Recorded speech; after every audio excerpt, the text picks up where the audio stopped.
Hey Dave, say what's up. This is Coach Schwartz. This is JP.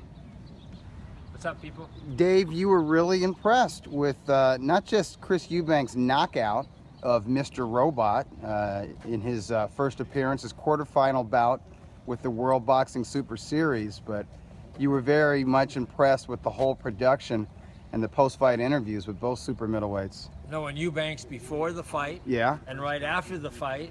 I mean. Good morning. Hey, morning. How you doing, guys? Good to see you. Everything's good. All right, have a wonderful day. You Yeah, too. you too. All right, thank you. God bless you. Yeah. Thank you, man. That's LeVar Ball. Wow. So it was in Germany, but the guy is he's a really nice guy. Good? He's a real good guy. You were Anyway, you watched it on TV. You have in that AT&T Yeah. channel, Audience Network or something. It was But you good. found it. It was really good. Excuse me. So what happened is, Eubanks is such a badass, but it's all an act. I mean, the way he stays, he doesn't change the expressions at all. Yeah. He just looks there. He doesn't acknowledge anything. Then he comes out. He wins the fight. Same deal. And then when they go to interview, I think, well, this guy's not going to talk to anyone. He's going to, he wants to kill someone. Right. And he's incredible. I mean, just incredible. These European guys are totally different. And then the guy. Well, and Eubank Jr. is a chip off the old block. He's not as quirky as his old man, but his old man was a very remains a very interesting interview. You can Yeah. Google Chris Eubank Sr. or YouTube him. He's a funny guy in his own right. And they look alike. Oh, Yeah, they do. Exactly. And then the guy who lost the fight, they Yildirim.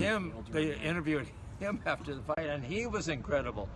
I mean, it was all so good. The whole show, it was like the best theater I've ever seen for a fight. It was just great. And you like the whole production, the in-arena production as the guys walk to the ring. The whole and thing was you know. incredible. So, Coach, do you think Eubanks going to win the tournament now?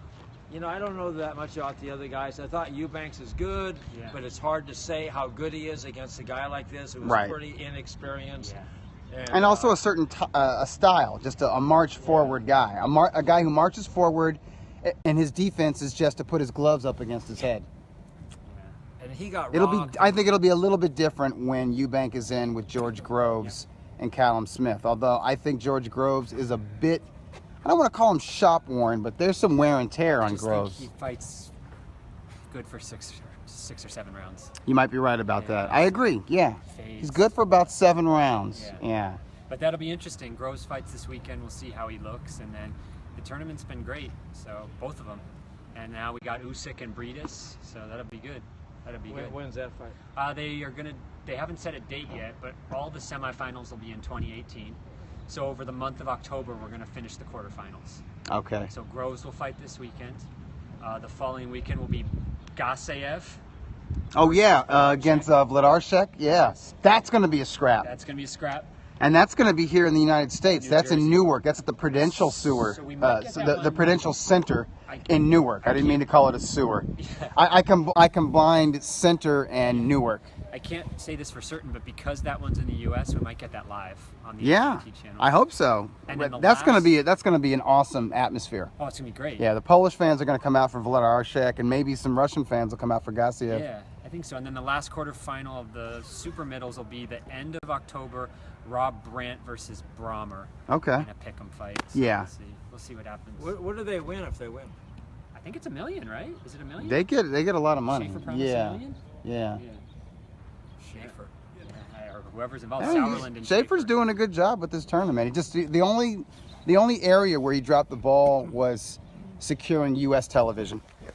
I'm sure he tried. So if you have questions, write in. We got Doug and Coach live here. Securing U.S. television is not easy when you don't have Al Heyman talent or Oscar De La Hoya's It's hard.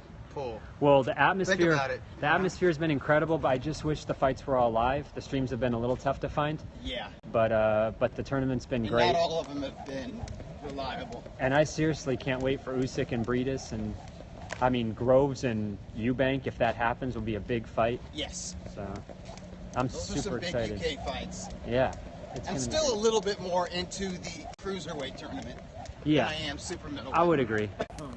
Doug, agree. The production staging anthem of the WBSS has been excellent. So we've got like 20 or 30 people logging on. Hey, real quick, Yeah. JP, did you watch Anthony Crolla versus Ricky Burns? What were your thoughts on that fight? What did you think about Yeah, that? it was a good fight. I thought it was going to be a draw because Burns was coming on I was at the going to end. ask you about your personal scorecard. I didn't Yeah. score it. I just watched it and just kind of felt that Crolla had the slight edge. And he Yeah. got more work done during the first half I thought of the fight. 7-5 Crolla, but I Yeah. could see 6-6. I don't think I could see it for Burns, but a couple Right. people did, but it was a really, really good fight. Dougie, did you see Eubank last night? We did. I did. I knew that Mr. Roba was going to be destroyed after the first round. Yeah. You know, when there was a flash knockdown from an uppercut that he never saw, and then watching him in the second round, I think I tweeted that his form reminds me a lot of Arthur Abraham. Yeah. And I was figuring this guy is going to have about as much success in this tournament as King Arthur had Yeah. in the Super 6 series. So if you guys have questions, write in on Periscope. Coach is here with his questions for Dougie, and ready to go. I think Tom Loeffler's in hiding. I don't think he'll be here today. He's Negotiation. resting. Negotiation. He was all the way in Latvia Yeah. for Mike Perez, who put up a good fight. But What- then he was someplace else this week. Moving all around. He goes. But the thing is, Tom, if you're listening, Tom, be real strong on Dallas for that rematch. I know Golden Boy wants it in Vegas. Coach does not And want I it in just- Vegas. Vegas, hey, it's not Golden Boy wants it in Vegas. Yeah. Vegas Yeah. wants it in Vegas, and Yeah, they're they hard. do. They're hard to deny. And what happens is I just I don't want it in Vegas in the worst way. And I just I don't know I just have a horrible feeling it's going to be there. But I want it is what AT&T it is. Stadium, I mean, or maybe Yankee Stadium. Oh, That'll flip the script, right? or Dodger Stadium. No, that's a nightmare. okay. We Getting got in and out of that place. Oh. Groves versus Triple G at 168. Come on, Triple G. Yeah, I like Golovkin in that fight. I think so. We Who got do you- some good questions Who coming do you in. like Eubank against Triple G at 168? Eubank, I give a shot. that's a Eubank, just tough because fight. of his youth and his power and his size and his chin, I would still go with Golovkin, even though, you know, from here on out, there will be diminishing returns for Golovkin. I think he plateaued a year or two ago, and, you know, he's a VADA-tested athlete. I think he's a natural athlete, so as he gets into his mid and late 30s, if he fights that long, we will see diminishing returns athletically speaking, but the guy does know how to fight. We got some interest here in the tournament. People are writing in with questions for Coach and Doug. And the first one is, Coach and Doug, do you guys still favor Usyk overall for this tournament? I do. I still like Usyk. I think Bradis will be difficult. I think Maris Bradis will be. He can make a fight ugly. He can stink it out a little bit, but I think Usyk is too busy and versatile and mobile for Bradis to contain. Coach, Usyk, the favorite I overall? like Usyk. Yeah, I think Love so. Usyk, and he's getting better too. Coach and Doug, assuming Gasayev wins, who do you like between the Cuban Dorticus and Gasayev? Ooh, Tough fight. kind of feeling the Cuban. He looked great. But the Cuban had like maybe the easiest guy in all of the cruiserweight tournament, Yep. and Kudryashev. Kudryashev's, in my opinion, was not a legitimate top 10 contender. He's an entertaining slugger, but you know, Kudryashev is a guy who trains from time to time out here. Okay, Yeah, he trains with Manny Robles. that's right. And I watched him spar with, remember Ismail Salak? I do. Ismail Salak? Black Russian. Yeah, right, Yeah. Black Russian, who's not even Russian. I think he's Ukrainian. Yeah. But hey, you know, you're in America, so. Yeah, he didn't look good. He didn't look sharp to me. He's just he's kind of one-dimensional. So, I favored the Cuban. I liked the Cuban. As soon as that fight was made, I liked the Cuban. Although I thought the fight would go rounds, and the Cuban would just take him into deep water and stop him there. I didn't expect him to sort of force a shootout and to blast him out. Gassiev showed me a lot against Lebedev. Wow. I think I slightly favor Gassiev in that because I think Gassiev, so. I think he might be sturdier. He might have a better chin, might be physically stronger, and I think he grew up a lot in that fight.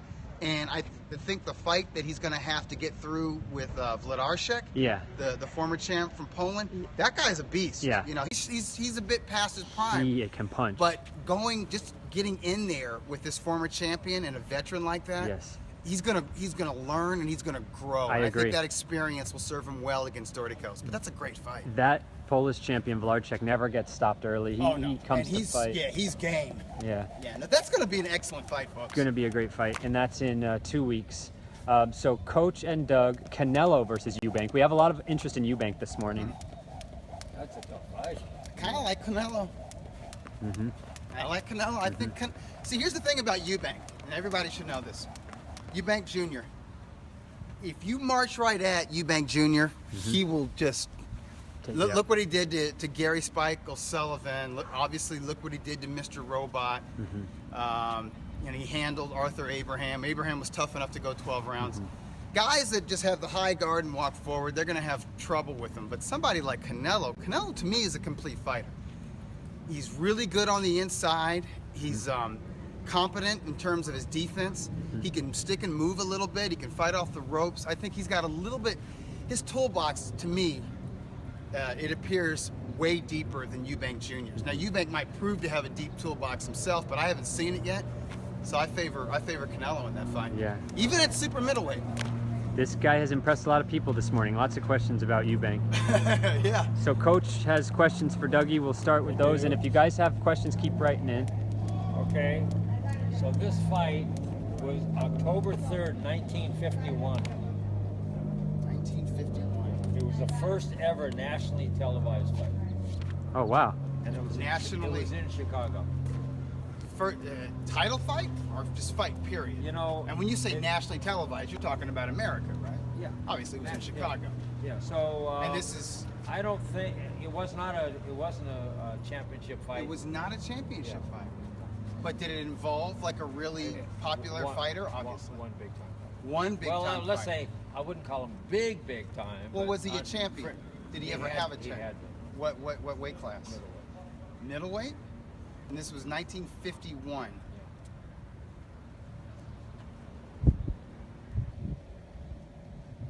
A guy who would either go on to win the middleweight Well, you title. know, that I can't tell you. It was a guy that. This is fought 51? 1951. 51. Uh-huh. Nationally televised. This guy was from Hawaii but fought out of San Yeah. Francisco. Yeah. You know who that is. I think I know who you're talking about. You're talking about Bobo Olsen, Carl Bobo Olsen. So the guy he fought was just a guy that you might have heard of.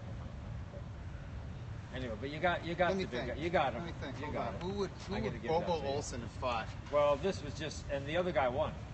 10-round decision. Robert Villamain.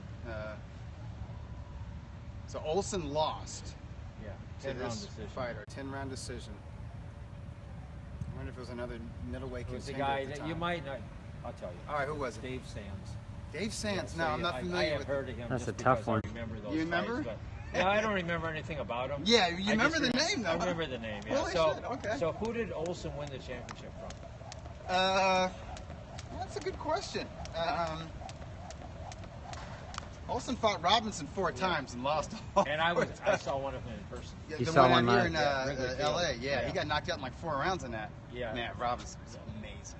5 rounds. That's past prime Robinson, by the way. Yeah. Did he win it? Did he beat Kid Gavilan for the vacant belt? I don't know. But he was good. Bobo Olsen was incredible. And then, you know, when they used to have that. I think Bobo Olsen and Kid Gavilan, the welterweight champ, fought for the vacant belt that Robinson vacated when he retired or when he moved up to challenge Joey Maxson. So that would have been like in 52 sometime, like maybe late 52 or maybe early 53 or something. And how about you saw a relative of Bobo Olsen's fight recently? Oh yeah, his daughter. Yeah. She was good. Granddaughter. Yeah. She was good. She was really good. Yeah. She hadn't fought in 10 years. And she was sort of overweight. Yeah, she and was. She fought this girl that's supposed to be like a killer. Yeah. Wow, what a fight Gave her that a fight. was. Yeah. And Doug- then afterwards, she cleaned up. She did. Yeah. Doug and Coach. Like an executive. Coach and Doug, Thurman versus Crawford. What do you think, Coach? I love Crawford in that fight. Crawford, okay. And I'm not a Crawford lover, but I sort of am. I mean, Yeah, I could see just- Crawford winning that one. Yeah, Crawford. I like Crawford by decision, Okay. Yeah. but I would pick Thurman. I think I'm going to go with Thurman over Errol Spence. Oh, really? Wow. Very interesting. Really? I'm a big Thurman believer. I Wow. like Thurman. I liked Thurman over Porter, and I liked him over Garcia. So we heard A this lot week. of folks didn't. We heard this week that Errol might fight Lamont Peterson. Nothing announced yet, though. That's So, quality fight. But Yeah. when? Here's what I want to know. When? yeah. Is it not going to be this year? What are you hearing? Well, all I know is whenever I retweet Errol Spence, because I'm a big Errol Spence fan. You know, he won me a lot of money against Brooke. But every time I We should have fought by now. retweet him, people write back saying, "Enjoy retirement, champ." Oh, So damn, that's cold. people just want him to fight and are pissed off that he's not fighting. No, that's a problem that's got to be. I think Yeah. Al Heyman's got to, On the shelf allow too his long. fighters to sign up with promoters. The guy could be a star. Yeah, but the same thing he's done with the same thing that's happened with Daniel Jacobs needs to happen to his top fighters. When He was they doing it with another guy I read yesterday. I can't remember. Frampton. Or is Frampton still with maybe Heyman? when they interviewed Frampton may have left. I don't know. when they interviewed Oscar during the build-up for Triple G and Canelo, Oscar said, "I would love to promote Errol Spence. Oh, yeah, Let me he's- promote he Errol is, Spence." yeah. You know, the guy, he's all willing to put the whole truck behind him to promote him, but he just Heyman doesn't let the guy link up with anybody. I had heard Steve Kim sent out a tweet Uh-huh. because Cotto is going to have his last fight like December 2nd, and he's going to fight Saddam Ali. Thumbs Right, down. which everyone's, but I'm just Thumbs like, it's down. his last fight, and it's not pay-per-view, so it's Yeah. like, to me, Cotto spilled enough blood to where I don't, honestly, I didn't want to see him fight David Lemieux. Right. I would have had a really uneasy feeling about that. But Steve Kim put out a quote that, not a quote, but a tweet that Danny Garcia was approached by Golden Boy for that final fight, as was At what weight?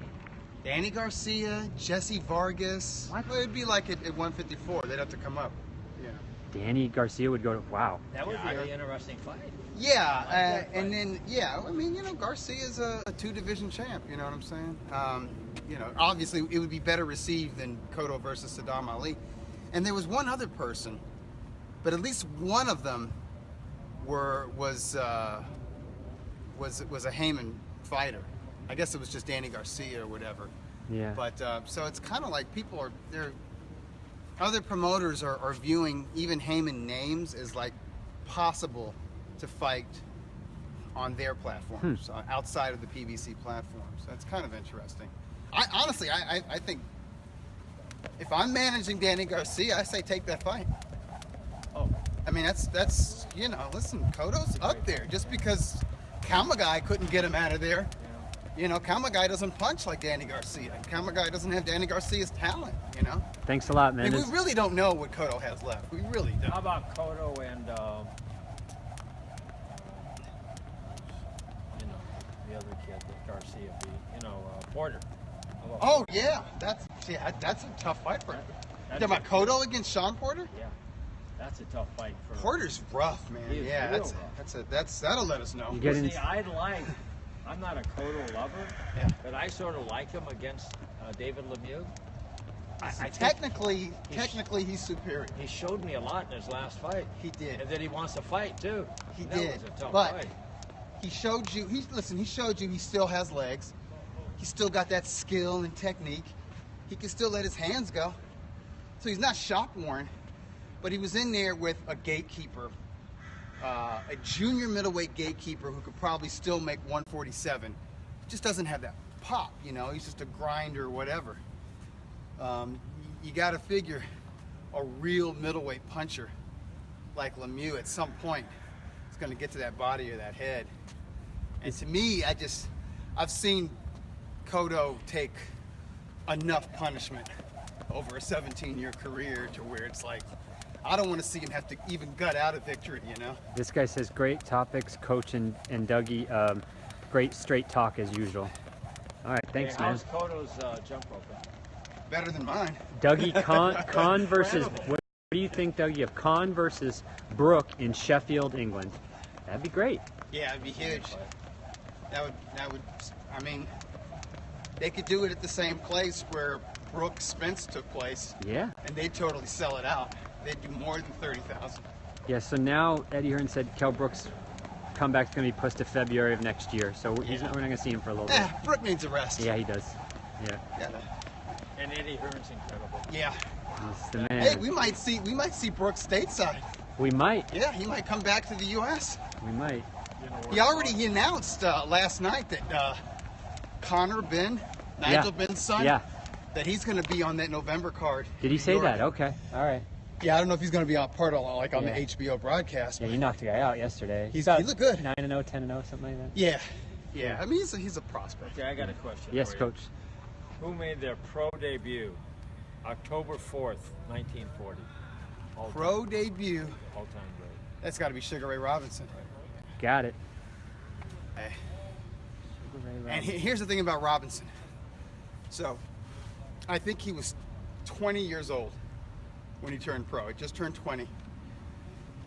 He was one of the most popular boxers as an amateur. Like when he won New York Golden Gloves, Madison Square Garden or whatever, wherever they held those finals, packed. And back then we didn't have USA Boxing, like the national tournaments. And it was only really like the East Coast cities that had like the Golden Gloves tournaments. So they didn't really crown a national champion, but they had something called the Inner City Golden Gloves title, which was like Boston, New York City, like New Jersey City, Chicago, you know what I'm saying? So it was like all these old fight towns in that northeastern area of the U.S. And whoever won those, he was basically the best amateur boxer in that weight class. Chicago Northeastern? So it's kind of Midwest. You know, but, the thing is, though, I think Chicago had its own Golden Gloves, it did. and then New York had its own. Yeah. And then they Oh, fought and each other. Detroit. And Detroit was. Yeah. And then No, they that's what I'm fought- saying. The inner city Golden Gloves title was all those cities. Chicago, Detroit, New York City, Boston, whatever. They all come together. So what I'm saying is he won. He was the featherweight champ, and then the next year, like in 39, and then in 40, he was the lightweight champ. And the finals was in Detroit, where he had grown up. And 20,000 people came to see those finals. Jeez. And he was not just sports page news, he was front page news. You would never see that now. Yeah, an amateur fighter. That's how popular. And he was undefeated as an amateur, 85-0. Am I right? But he fought a lot of smokers, and I think he may have lost a smoker or two. But whatever. The official sanctioned amateur bouts, I believe he went undefeated as an amateur.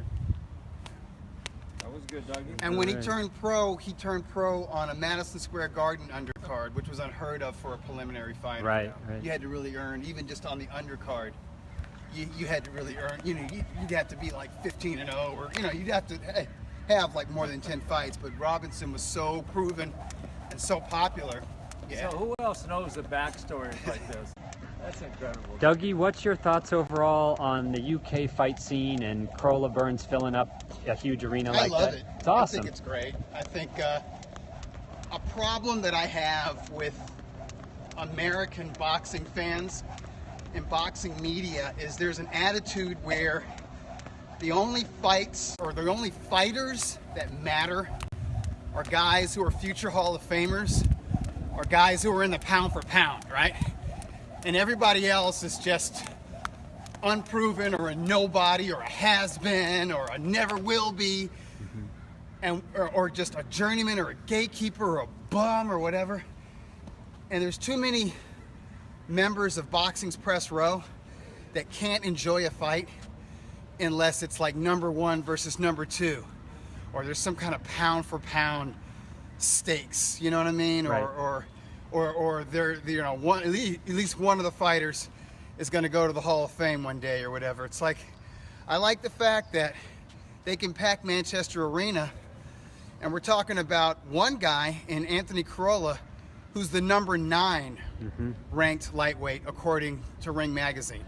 And some folks don't rank him at all. And Ricky Burns, unrated, totally unrated. But they have their fans from their regions because they're generally entertaining fighters. They're really great guys. They're good with the media. They're good with the public. They never half-ass it.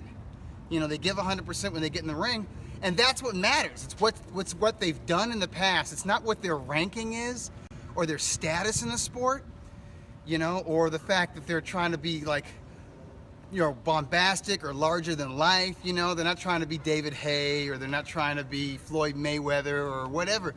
They're just regular guys, and it's a good matchup. It was a competitive matchup between them for where they are in their careers and their talent level, and that's all that matters, is the fact that they've given fans good fights in the past, and their fans knew that they would give us an entertaining 12-round, probably, which it did go the distance, lightweight fight. And I love that. You know, I just hear too often there's a fight made in the U.S., and it's like an ESPN level fight, and certain fans or certain members of the media, they have no interest in it because the fighters have a few losses, you know, or they're coming off a loss or whatever, and they're not looking at who those fighters are and how they match up in the ring and whether or not the fight's going to be good. I think, to me, if you're a real fight fan, you enjoy watching the preliminary level, like 4-round guys go at it. I mean, I think, Coach, you and I agree.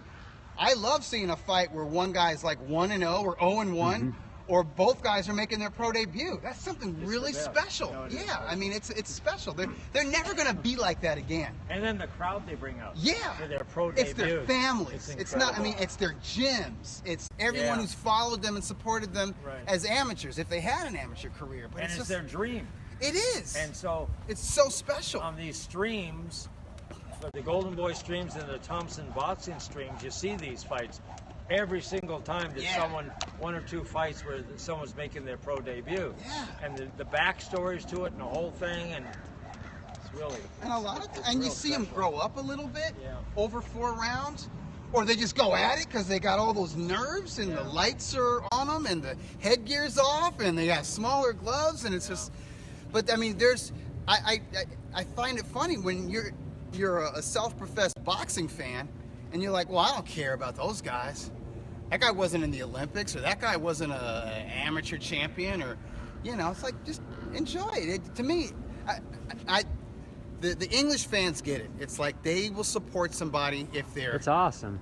mid-level, if they don't have a lot of talent, or if they're Olympians or whatever. Like they support guys from their region, but they seem to know what a good scrap is going to And be. they support him coming off losses. Yeah, they do. Yeah. That's it. I mean, that's the biggest thing right there. It's like, it's not a sin to lose, you Right. know, and it shouldn't be. Dougie and Coach, did Andre Ward duck Better Biev? Yeah, I think so.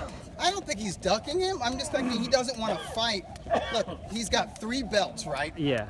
And the mandatories Are for all those killers. belts, they are, but I mean, they're guys that don't have enough experience. True. I mean, like, if he's on top of his game, he has the experience and the talent to beat a Beterbiev, a Bivol. Bivol, a Gavodstik, right? But all those guys were amateur standouts. Yes. One thing you got to understand, Andre Ward went life and death with a former Russian amateur and Kovalev, who was like not even a bridesmaid. Right. Like he never got to that. He was never even like a national level champion. He wasn't on that international level. He was not an Olympian. He didn't get close to any of those international tournaments. He had fights.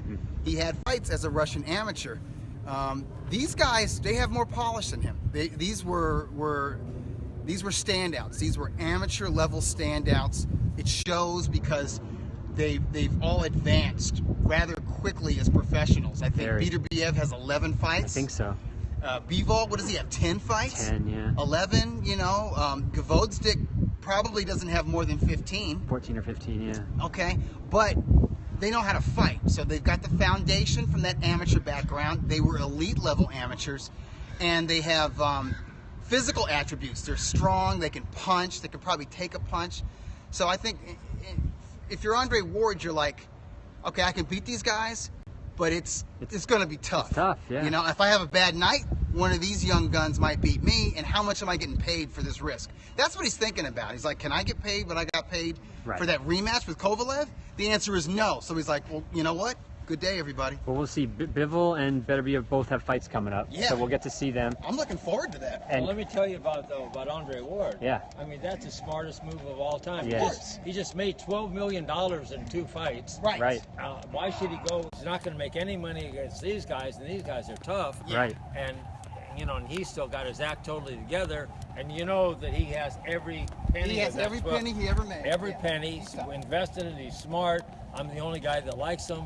But anyway, that was a smart move. Coach, we got like 5-6 minutes left. What do you got for Doug? Okay, I got one here. Okay.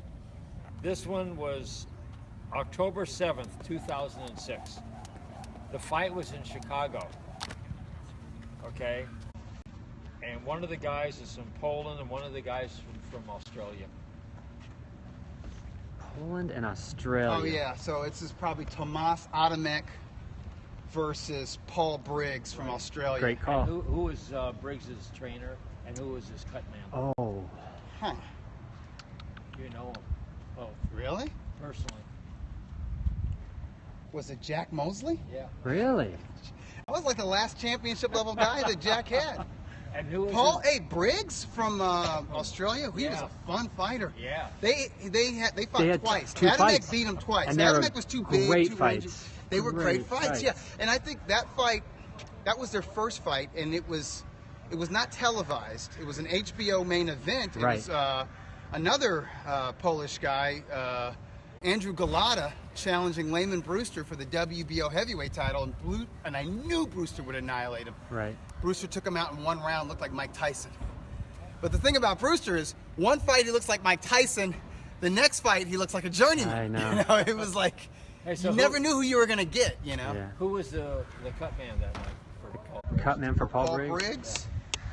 The cut man? It wasn't Cassius Green, was it? No. Huh. Cut man. Was it Max Garcia? Yep.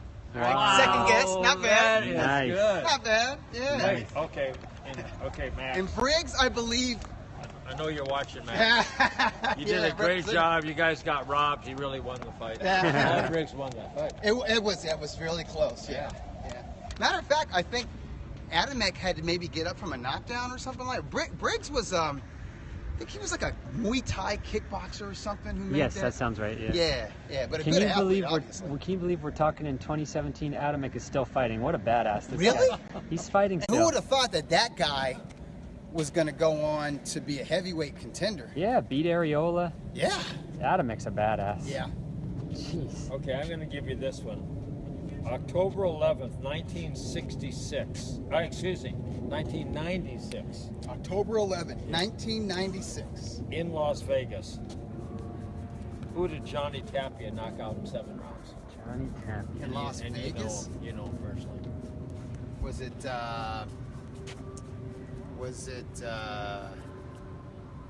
is he training folks now? In the wild card gym? Yeah, exactly. Sammy Stewart. You got it. Got it.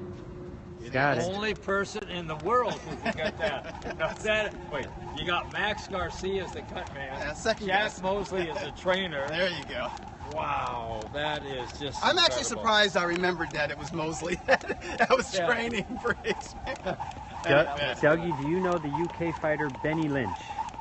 Yeah, Okay. yeah, all-time great flyweight. Okay. There you go. As a matter of fact, isn't he? Yeah, he's UK. He's like Wales, right? He's Welsh. Is that correct? Write in and let us know. All-time great. Yeah, Benny Lynch is an all-time great. Not just a Hall of Famer. He's a great fighter. So I got to tell you, you're, talking to us about safe drives, Dougie. Yeah. I swear. I mean, every time I think I'm going to pick up that phone while I'm driving, Yeah. I think of you. Don't do I it. pull over to the side. Yeah, pull over. But I don't know Send how that your text. wife's doing with her driving, but my wife, Ava, I don't trust her.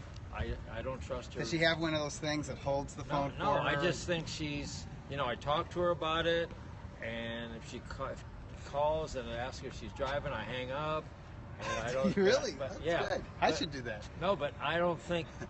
So there's a public service Hey, that's tough announcement. If you see Ava out on the road, let Coach know how she's driving. Tell her not to look at the phone. Put it down. Yeah, Oh, see, Nina, she has it where when somebody calls, she can answer it through the radio, right? So she just touches a button on the radio, and she hears it. The thing is, you're still distracted Totally. when you're having a phone conversation. Even if you have both hands on the wheel, you're distracted.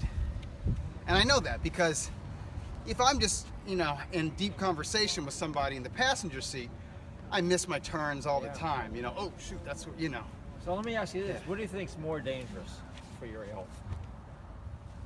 Talking on the phone while you're driving, or being a smoker? Talking on the phone while you're driving, yeah. Exactly. I mean, It's not smoking, you get a few years of that Yeah, before, yeah. before It's that not old it's not whatever, even a close call. before your lungs And it crap w- out on you. Glasgow, Scotland. Benny Lynch. Glasgow, He's Scotland. Scottish. buddy. Dang, Scottish. I said he was Welsh. Great champ. Okay. Sorry, Scotland. Thanks, my man. All right. I was trying to think of who were the great Scottish fighters because there's a good prospect named Josh Taylor. Oh, very good. And Ricky Burns is at the end of his career. Very good. Obviously, there was the great lightweight Ken Buchanan. Sure. And then Kevin Watt. Kevin Watt. Yeah, he's a commentator He's an now. He was announcer. like he was a title holder. But I was trying to think who were some other Scottish former champions, folks in the Hall of Fame, and Benny Lynch. Okay. So we're going to go ahead, Who Coach. was the announcer after the Eubanks fight? The tall guy. I don't know. He's excellent. Ronald That's really McIntosh. good. He's He great. does the broadcast solo. He does it solo. That's really hard to do, but And he's really good. he did He's the very Olymp- enthusiastic. Yeah, he did the Olympics in 2012 with Joshua won the gold. Wow. Yeah, I yeah. bet he was really excited about that too. Yeah, Who's the he best was. of all It was time awesome. Doing the fight solo. As an Oh, announcer? jeez. I mean, Don Dunphy. And if not Don Dunphy, I'm going to say the Colonel, Bob Who, Sheridan. who do you think, No, Dave? oh, no, Coach, Dave knows. Who do you Not think? even close. Who is Okay, it? who Who is was the it? best solo? Jim Healy. Jim Oh, Healy. Jim Jim Healy. Healy's number one. So if you want to do this, you go to YouTube. Yeah. And you go to Carlos Palomino, Armando Muniz, Fight 1, Okay. which is a 15-round, it was a knockout in the 15th round. And Jim Healy was the announcer all by himself. Incredible. The ring announcer was Jimmy Lennon Sr., Oh, wow. which you just get shivers listening to him. He's so great. Yeah. The referee was John Thomas. Right. Was like Former boxer. former lightweight contender, and it's like watching someone do a ballet for 15 rounds. Wow. He was so good. So if you watch that fight, it's one of the Was there anything on the canvas? nothing on the canvas, and the ring card girl was his fat Mexican guy.